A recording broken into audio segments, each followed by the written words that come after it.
आप भी Excel basic से लेकर एडवांस लेवल तक सीखना चाहते हैं लेकिन सही यूट्यूब चैनल नहीं मिल रहा है, तो टेंशन लेने की जरूरत नहीं। आज की इस पूरी वीडियो में मैं आपको एक्सेल का कंप्लीट इंट्रोडक्शन समझाने वाली हूँ, जिससे जब भी आप एक्सेल में काम करेंगे तब उसमें आपको कोई प्रॉब्लम नहीं आएगी। और हमारी आगे की जो वीडियोस रहेंगी उसमें हम सीखेंगे कि एक्सेल पे किस तरह से वर्क किया जाता है, conditional formatting, data validation, Excel में फॉर्मूलेस का यूज करना, वो सब हम आगे की वीडियोस में सीखने वाले हैं।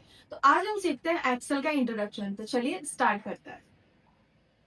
तो पहले मैं आपको ये क्लियर कर देती हूँ कि आज की इस वीडियो में हम क्या क्या समझने वाले हैं। तो पहले हम यहाँ पे समझेंगे एक्सेल का इतिहास, यानी जब हमारे पास एक्सेल नहीं था तब हम किस सॉफ्टवेयर का यूज करते थे। अगर आप किसी एग्जाम की तैयारी कर रहे हैं जिसमें एक्सेल से रिलेटेड क्वेश्चन आने वाले हैं, तो ये वीडियो आपके लिए काफी ज्यादा इंपॉर्टेंट होने वाली है, क्योंकि यहाँ पे हम एक्सेल का पूरा इंट्रोडक्शन समझेंगे स्टार्टिंग से लेके आज तक का कंप्लीट। सेकंड पे हम यहाँ पे समझेंगे स्प्रेडशीट क्या होती है, क्योंकि एक्सेल को एक स्प्रेडशीट प्रोग्राम भी कहा जाता है। तो स्प्रेडशीट क्या होती है उसे हम यहाँ पे समझेंगे। फिर समझेंगे हम एक्सेल का इंटरफेस, जिसमें हम एक्सेल को कंप्लीट ओपन करेंगे और एक्सेल में हम टैब, इंसर्ट, पेज लेआउट, ये सब क्या होते हैं, क्या बोलते हैं, वो कंप्लीट इंटरफेस को समझेंगे। फिर यहाँ पे हम समझेंगे रो, कॉलम, सेल क्या होते हैं, एक्सेल को किस तरह से ओपन किया जाता है, और साथ में एक्सेल के वर्जन को। तो चलिए स्टार्ट करते हैं। सबसे पहली चीज, जब हमारे पास एक्सेल नहीं था तो हम किसका यूज करते थे। तो जब हमारे पास एक्सेल नहीं था स्टार्टिंग में, तब हम जो भी रिकॉर्ड रखते थे। रिकॉर्ड का मतलब है कि स्कूल में बच्चों की इंफॉर्मेशन, कॉलेजेस में स्टूडेंट्स की इंफॉर्मेशन, या कंपनीज में एम्प्लॉय की इंफॉर्मेशन, उसे एक जगह पे रखना रिकॉर्ड बोलते हैं, उनका रिकॉर्ड रखना।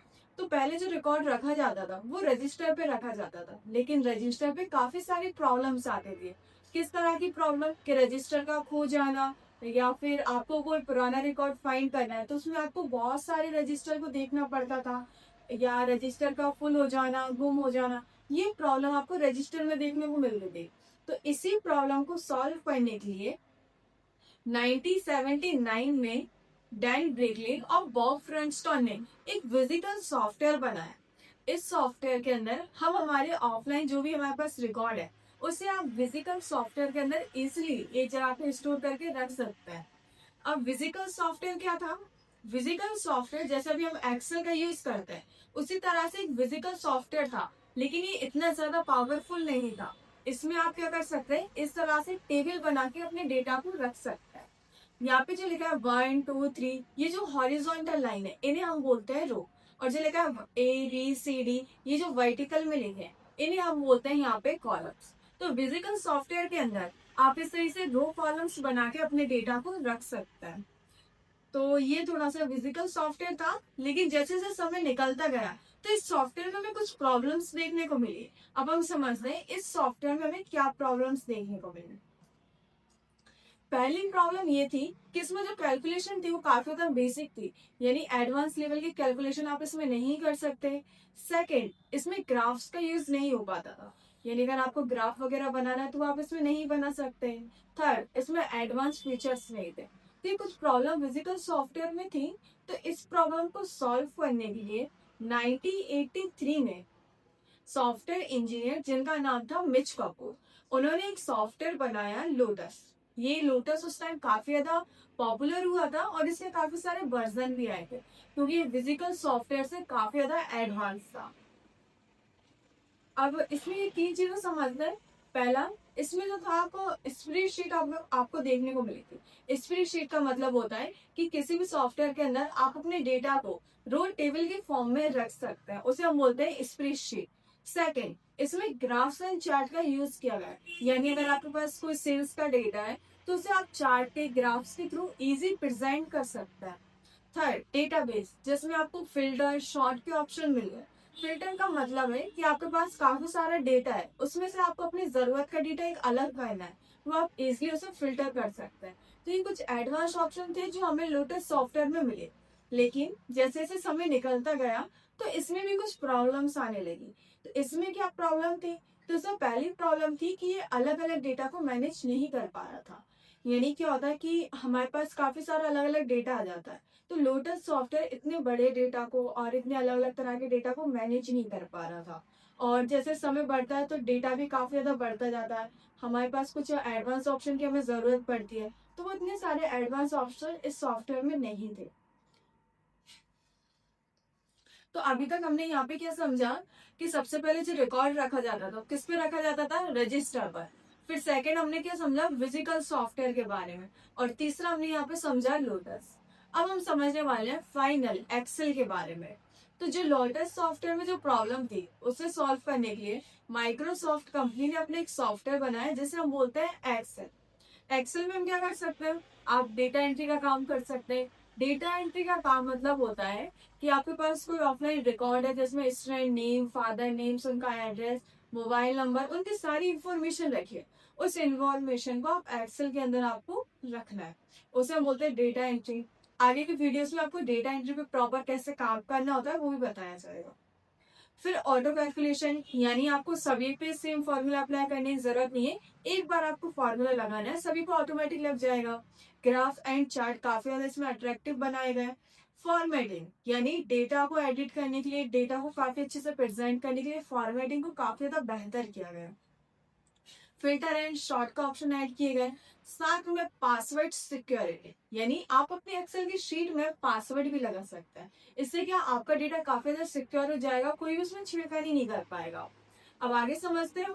तो एक्सेल में जो फर्स्ट वर्जन था ये 1985 में आया था। इसके बाद इसमें काफी सारे वर्जन ऐड किए गए। वर्जन मतलब क्यों, क्योंकि इसमें भी कुछ करेक्शन किया गया, और जैसे करेक्शन किया गया वो एक नया वर्जन बन गया। तो ऐसे एक्सेल के काफी सारे वर्जन आए। तो आगे की वीडियो से मैं आपको ये सारे वर्जन को काफी अच्छे से एक्सप्लेन करूंगी। अभी हम आगे बढ़ते हैं। अब हम यहाँ पे समझते हैं एक्सेल क्या है। तो एक्सेल कंप्यूटर का एक ऐसा प्रोग्राम है जिसे आप स्प्रेडशीट प्रोग्राम भी बोल सकते हैं, जो डेटा को टेबल के फॉर्म में दिखाता है।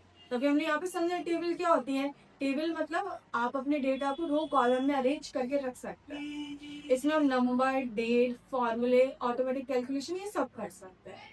अब एक्सेल में तीन इंपॉर्टेंट चीजें होती हैं, वैसे तो दो होती है लेकिन यहाँ पे तीन बताया गया। पहला वर्कबुक, दूसरा वर्कशीट, और तीसरा होता है सेल।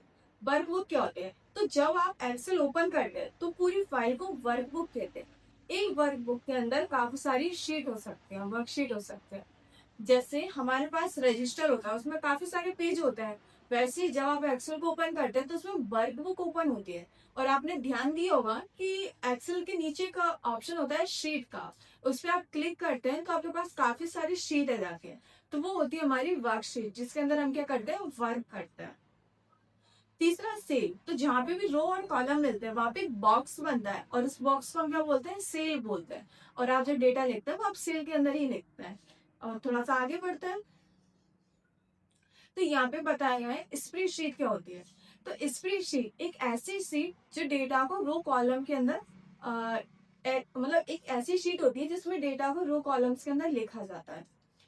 तो यहाँ पे बताया रो, तो ये जो हॉरिजॉन्टल लाइन होती है ये हमारी रो होती है। ये हमारे वर्टिकल जो देखिए ABCD ये हमारे कॉलम्स होते हैं। और यहाँ पे एक बॉक्स बना है, इस बॉक्स को हम यहाँ पे बोलते हैं सेल। अब क्वेश्चन ये आता है कि एक्सेल के अंदर टोटल रो, कॉलम, सेल क्या होता है। तो अगर बात करें हम यहाँ पे कॉलम्स की, तो एक्सेल के अंदर 16,384 कॉलम्स होते हैं। और अगर बात करें हम रो की, तो 10,48,576 हमारी रो होती है। और 17 बिलियन से ज्यादा हमारे पास सेल्स होती है। तो ये थोड़ा एक्सेल का कॉलम्स रो का बताया गया है। अब आगे बढ़ते हैं। तो यहाँ पे बताया एक्सेल विंडो, तो ये पूरा एक्सेल का इंटरफेस बताया गया है, इसे हम प्रैक्टिकली समझेंगे। यहाँ पे बताया कि एक्सेल के मुख्य एलिमेंट, टाइटल बार क्या होता है, क्विक एक्सेल टूल बार क्या होता है, नेम बॉक्स क्या होता है, इन सभी को डेफिनेशन के साथ बताया गया है। अगर आपको ये PDF चाहिए तो आपको मेरे डिस्क्रिप्शन में PDF मिल जाएगी, आप उधर से डाउनलोड कर सकते हैं। तो हम यहाँ पे एक्सेल को ओपन करते हैं, थोड़ा सा ये सब हम प्रैक्टिकली समझते हैं। तो ये होता है हमारा एक्सेल। आप इसे सिंपली अपने कंप्यूटर में ओपन कर सकते हैं। स्टार्ट पे जाना है, सर्च करना है एक्सेल। दूसरा तरीका, आपको अपने स्टार्ट के साथ R को प्रेस करना और टाइप करना है एक्सेल। तो आप इन तरीके से एक्सेल को ओपन कर सकते हैं।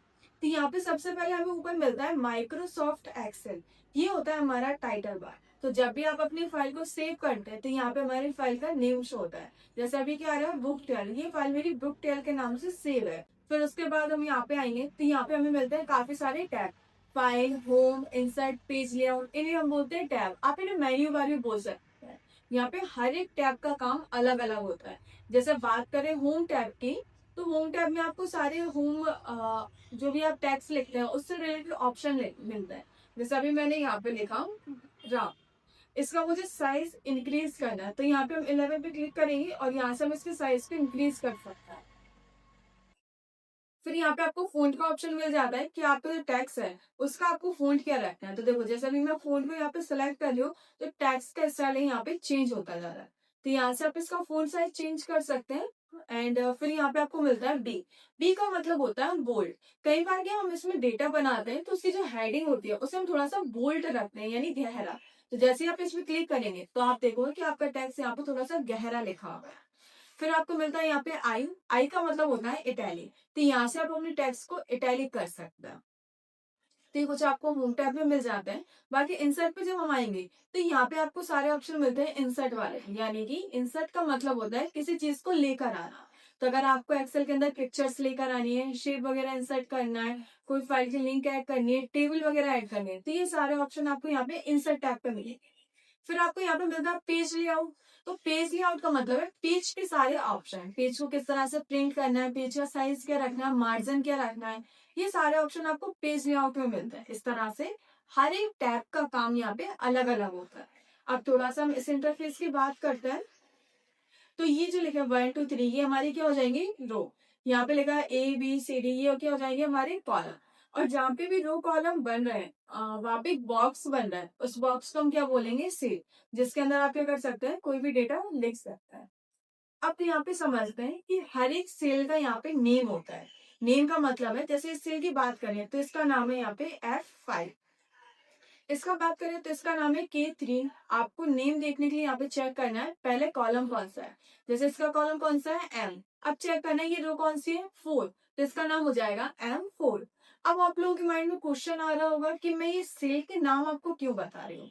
नेम हमें इसलिए पता होना चाहिए कि जब भी हम एक्सेल में कोई फॉर्मूला लगाते हैं, फॉर्मूले के लिए जब भी आप कोई वैल्यू सिलेक्ट करते हैं तो वो वैल्यू नहीं आती, आपने वैल्यू जिस सेल में लिखी उस सेल का नाम आता है।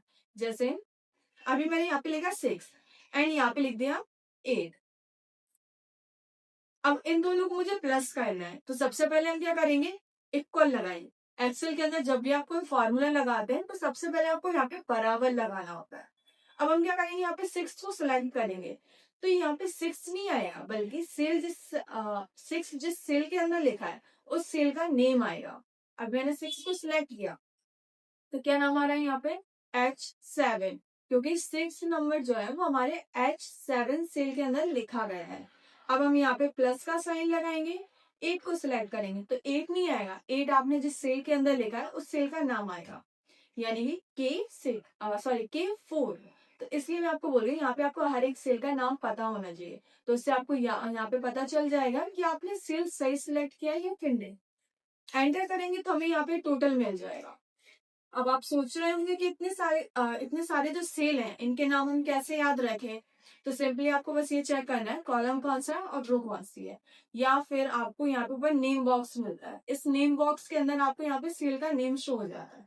जैसे बात करें इसकी, ठीक है, नाम है इसका E3, तो नेम बॉक्स में हमें यहाँ पे क्या मिलेगा E3। इसकी बात करें तो E16, तो यहाँ पे भी आपको सेल का नाम मिल जाएगा। फिर होता है यहाँ पे हमारे पास फॉर्मूला बार। तो जब भी एक्सेल के अंदर हम कोई फॉर्मूला लगाते हैं तो ये फॉर्मूला बार के अंदर आपको फॉर्मूला शो होता है। जैसे अभी जो 14 है ये हमारा प्लस करके आया है, इस पे क्लिक करिए तो देखो आप यहाँ पे फॉर्मूला शो हो रहा है, कैसे आया बराबर H7 को आपने प्लस किया है K4 से। तो इस तरह से फॉर्मूला बार के अंदर आप फॉर्मूले चेक कर सकते हैं। फिर आपको यहाँ पे नीचे ऑप्शन मिलते हैं शीट के, आप यहाँ पे काफी सारी शीट इंसर्ट कर सकते हैं, इसी को हम बोलते हैं वर्कशीट। ये मैंने शीट 3 इंसर्ट की तो ये हमारी वर्कशीट हो जाएगी। और अगर बात करें इस कंप्लीट ये 1 2 3 ये होती है हमारी वर्कबुक, इसलिए वर्कबुक के अंदर काफी सारे वर्कशीट हो सकते हैं। अब एक क्वेश्चन और आता है कि एक्सेल के अंदर सबसे लास्ट का कॉलम कौन सा है, सबसे लास्ट की रो क्या है। ये तो हमने अभी पीडीएफ में समझ लिया कि एक्सेल के अंदर टोटल कितनी रो होती है 10,48,576 और कॉलम्स कितने होते हैं 16,384। अगर आप किसी एग्जाम की प्रिपरेशन कर रहे हैं तो इसमें एक्सेल से रिलेटेड क्वेश्चन आने वाले हैं। तो ये सारे आपको जो इसमें मैं अभी बता रही हूँ row column cells spreadsheet worksheet ये सारे आपको नोट्स बना के लिखने होगा, क्योंकि इससे रिलेटेड क्वेश्चन जरूर आता है। अब अगर हमें चेक करना है सबसे लास्ट का कॉलम, तो हमें क्या करना है, कीबोर्ड से कंट्रोल के साथ राइट एरो को प्रेस करना है। तो यहाँ पे हम सबसे लास्ट के कॉलम पे आ जाएंगे। सबसे लास्ट का कॉलम कौन सा होता है हमारा, XFD। और सबसे लास्ट की रो पर आना है तो कंट्रोल के साथ डाउन एरो। तो हम यहाँ पे सबसे लास्ट की रो पर आ जाएंगे। फर्स्ट पर आना है तो कंट्रोल के साथ अप एरो, और फर्स्ट वाली रो पर आना है तो कंट्रोल के साथ लेफ्ट एरो। तो यहाँ पे हम फर्स्ट पर आ जाएंगे। तो इस तरीके से आप कॉलम्स रो को चेक कर सकते हैं। एंड नीचे ही हमारा स्टेटस बार होता है जिसमें हमें जूम इन जूम आउट करने का ऑप्शन मिल जाता है। तो ये था हमारा नॉर्मल एक्सेल का इंटरफेस। अब आप आगे की वीडियोस में समझेंगे कि एक्सेल पे किस तरह से काम किया जाता है, एक्सेल पे किस तरह से फॉर्मूलाज का यूज किया जाता है, conditional formatting, advance filter, data validation, Excel में पासवर्ड किस तरह से लगाया जाता है। ये सब हम आगे की वीडियोस में एक एक करके समझने वाले हैं। तो आई होप यहाँ तक आपको एक्सेल का कंप्लीट इंट्रोडक्शन समझ आया होगा। अब मिलते हैं नेक्स्ट वीडियो में। Thanks for watching.